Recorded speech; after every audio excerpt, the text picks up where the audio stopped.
de notícias, eu sou o Gabriel Amaral, sou jornalista de formação, sou tricolor de coração, e você sabe que a gente já abre aqui falando de notícia importante, de atualização importante.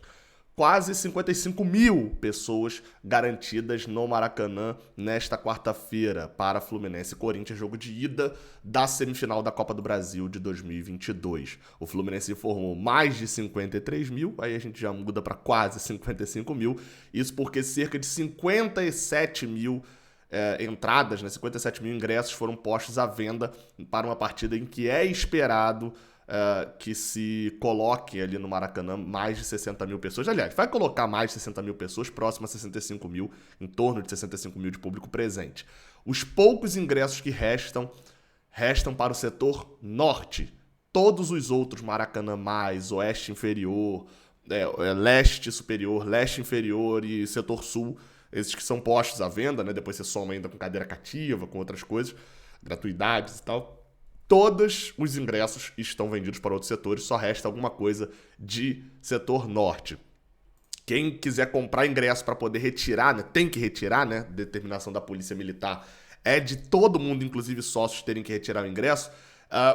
Laranjeiras estava de boaça. Hoje, vários pontos do Rio, né? O Thiago Lima, do GE, até colocou lá um post no Twitter relatando, né, coisas de outros torcedores, falando pontos que estavam bem tranquilos e tal, enfim, vários pontos tranquilos de se retirar o ingresso nessa terça-feira. Então, se você ainda nessa terça-feira, de repente, quer acessa lá o site do Fluminense, que lá é onde tem todas as informações relativas a pontos de troca. Laranjeiras está com um monte de pontos de troca de ingresso lá no estádio. Então, aproveita e não deixa de ir nesse jogo quarta, que com certeza vai ser um jogo, já nasce um jogo inesquecível. Vinheta do Giro de Notícias.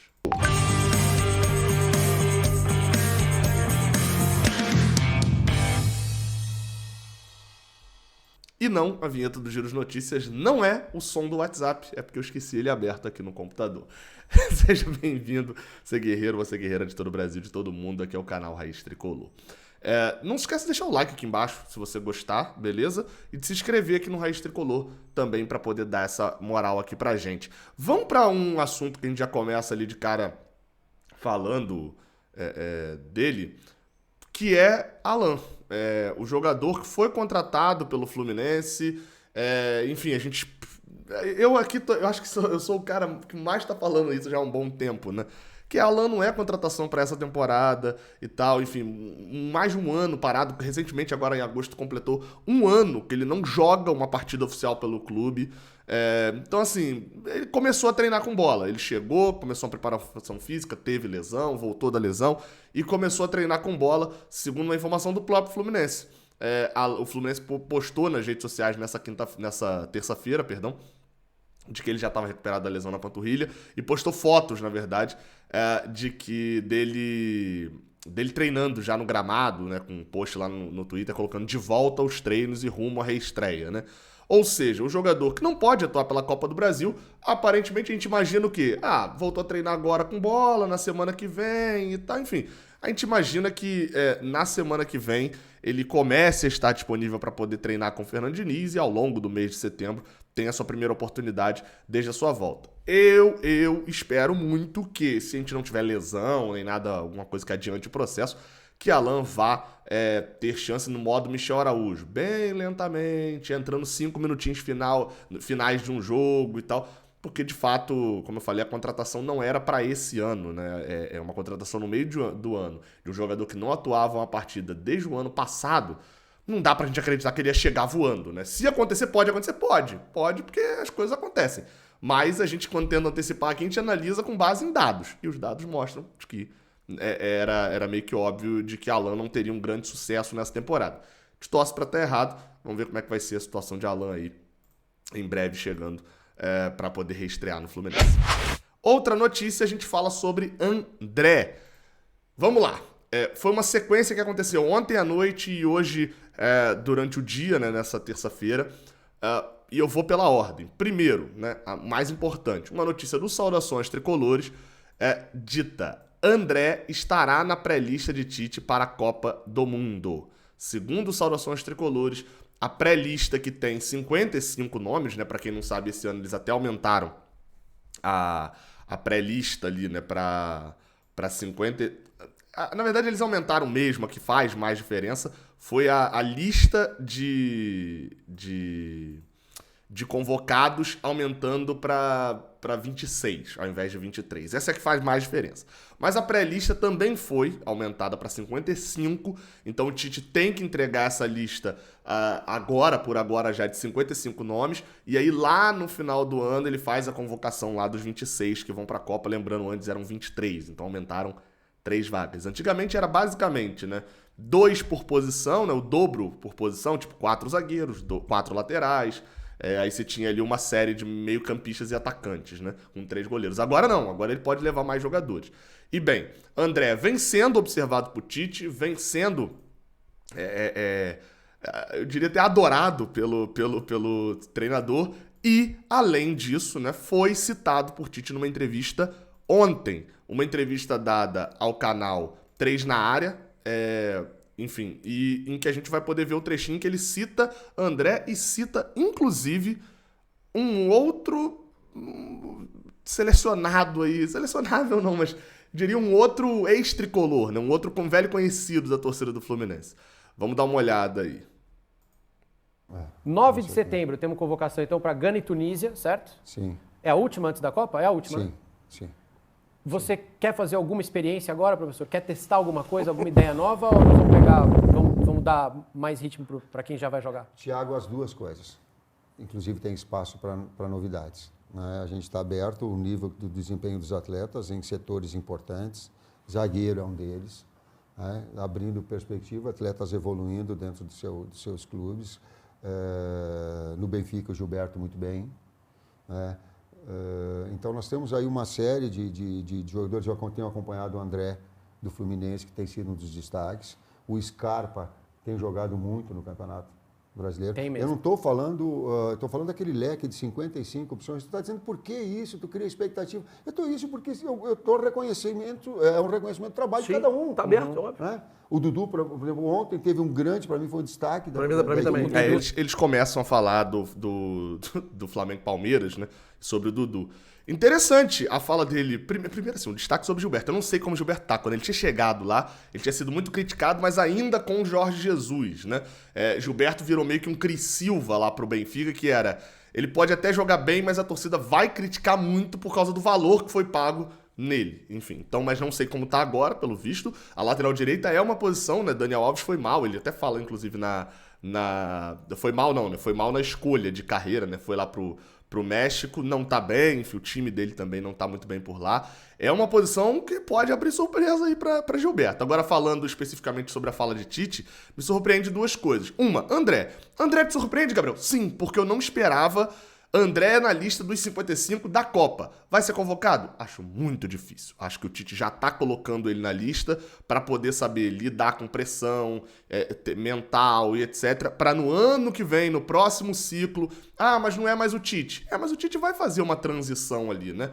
Ele vai conversar com o novo treinador, ele vai deixar algo pronto para a próxima Copa, mesmo que ele não ganhe a Copa, mas pro próximo ciclo, o treinador que assumir vai ter essa transição ali ideal.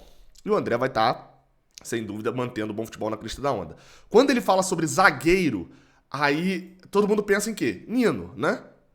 Pois é, mas Nino, a princípio, como a notícia do Saudações Tricolores, é importante destacar, Gabriel, faz até pouco Saudações, não dá notícia nenhuma. Quem era o principal repórter ali, que, enfim, era a cara do Saudações Tricolores, era o Pedro Rangel, não o goleiro, o repórter lá do Saudações Tricolores, e ele hoje trabalha no Fluminense. Enfim, então, talvez... né? Dá pra você soma 1 mais 1 e essa notícia tá lá, então você pode ter a confiança ali, porque é algo que cresce também o jogador. Então, dentro dessa lógica aí, se Nino estivesse, estaria sendo citado, não seria só o André, né? Então, nesse caso específico, dá pra gente imaginar que Nino não está na lista de Tite, mas é uma imaginação, não é uma informação.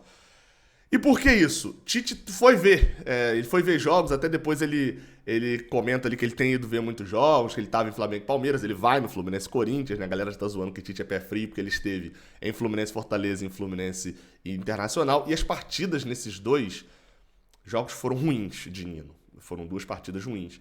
Nino não teve o que ele chamou ali naquele trecho de evolução no seu clube. Nino faz um 2022 com grandes partidas, com partidas ruins, mas ele não faz um 2022 melhor do que o 2021. Faz semelhante, eu diria que igual. Ele tá tendo alguns momentos em que ele jogou mais do que 21, mas tá tendo alguns momentos em que ele fez partidas piores, né? Teve algumas falhas. Assim, a gente não pode esquecer, né?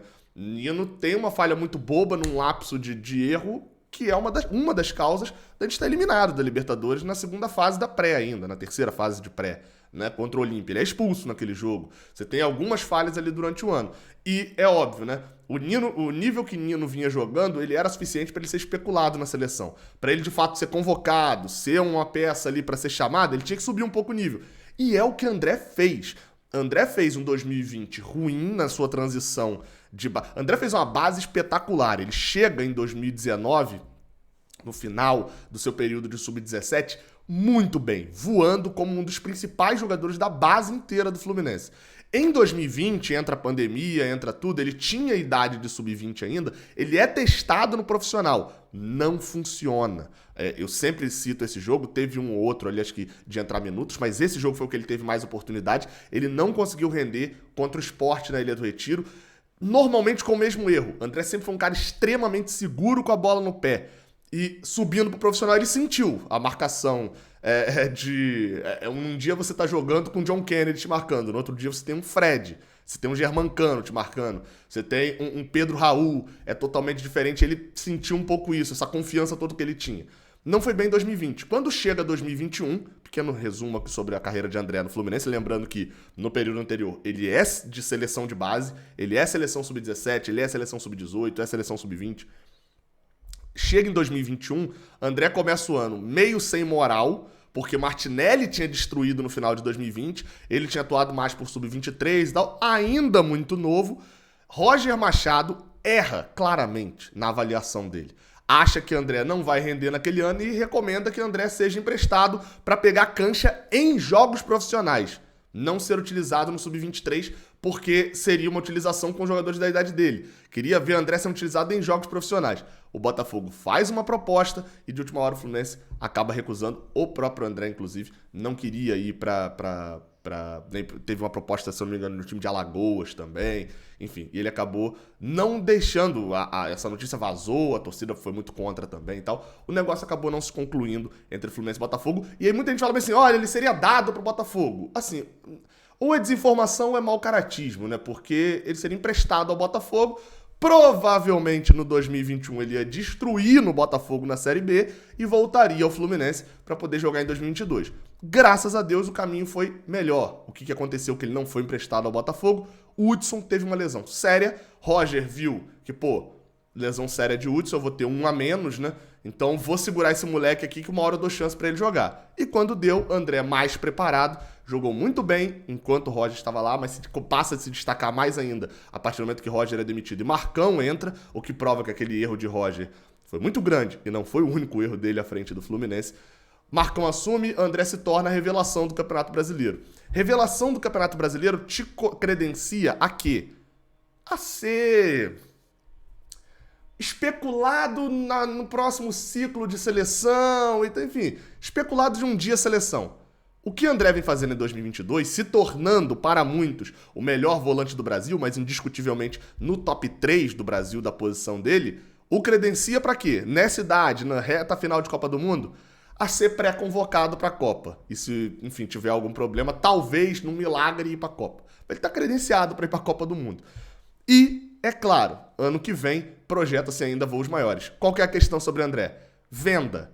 Essa pré-convocação, e se ele for pra Copa, eu até falei com o Bia isso aqui, eu falei, cara, vai ser uma das convocações mais surpreendentes, se o André estiver na Copa, vai ser uma das convocações mais surpreendentes dos últimos anos. Me ajuda aí embaixo com outras convocações surpreendentes. Não tô falando de jogador que você não levaria, tipo o Henrique, em 2014, que era cupincha do Filipão.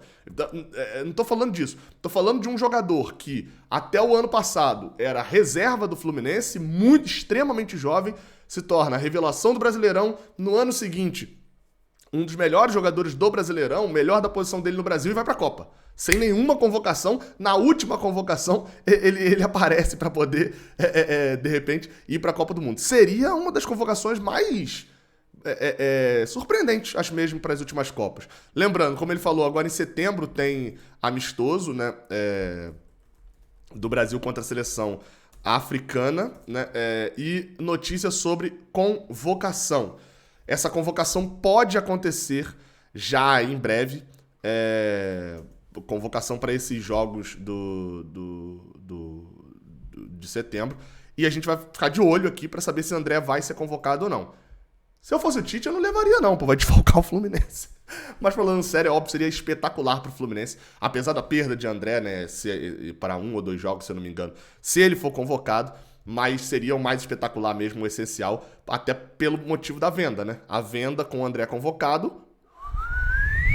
Meu amigo, uma fotinha com a camisa da seleção profissional, com o Neymar de um lado, com o Alisson ali do outro, só isso daí, meu amigo. O cara já senta na mesa com 20% a mais do dinheiro que ele ia entrar. Só uma foto.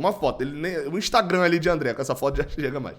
Então, obviamente, jogar e ir para uma Copa faria o valor dar uma disparada maior e André ser ainda mais valorizado. E que bom, porque é um jogador que trabalha, é um jogador sério, é um jogador que não faz corpo mole e tem uma identificação muito maneira com o Fluminense. Até a próxima. Valeu.